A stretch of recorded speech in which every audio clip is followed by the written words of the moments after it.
Good evening, ladies and gentlemen, lovers and seekers, those who are lost, and those who are found. Tonight's fragment sports a headline that reads, Crime and Punishment, and the body reads as follows. I've heard it said that no good deed goes unpunished.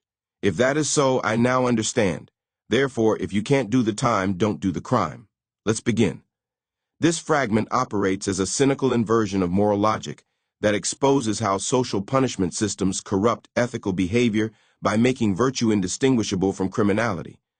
The piece functions simultaneously as moral commentary, social critique, and logical demonstration of how corrupted justice systems transform ethical guidance into its opposite.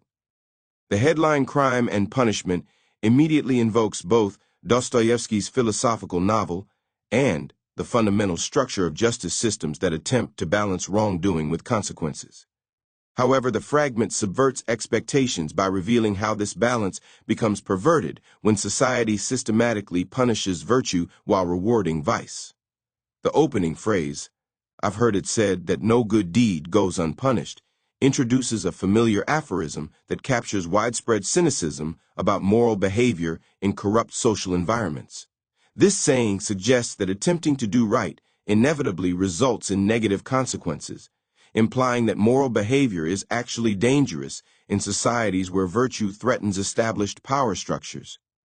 The phrase, if that is so, I now understand, marks a moment of logical clarity and moral awakening.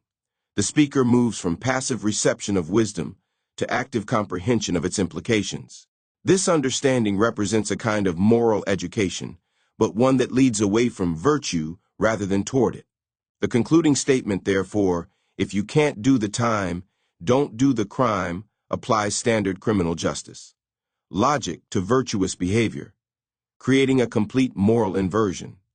If good deeds are punished like crimes, then the practical advice given to potential criminals, don't do the crime if you can't do the time, becomes equally applicable to potential moral actors. This logical progression reveals how corrupted social systems create moral equivalence between virtue and vice by subjecting both to similar consequences. When society punishes good deeds as severely as criminal acts, the distinction between moral and immoral behavior becomes practically meaningless. The fragment exposes the perverse logic of social environments where attempting to help others, speak truth, or act ethically results in punishment, ostracism, or retaliation.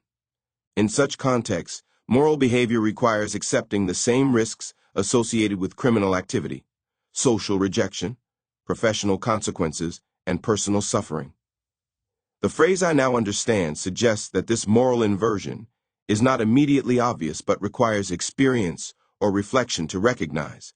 The fragment implies that many people learn too late that virtue is treated as transgression in corrupt social systems.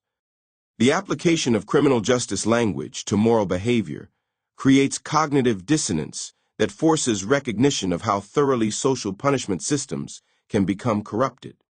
When the same practical advice applies to both potential criminals and potential saints, the moral foundations of society have collapsed.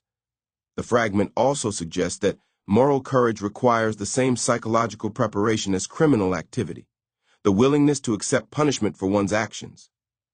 This creates a disturbing parallel between ethical behavior and antisocial behavior that reveals how thoroughly corrupted social systems can pervert moral development.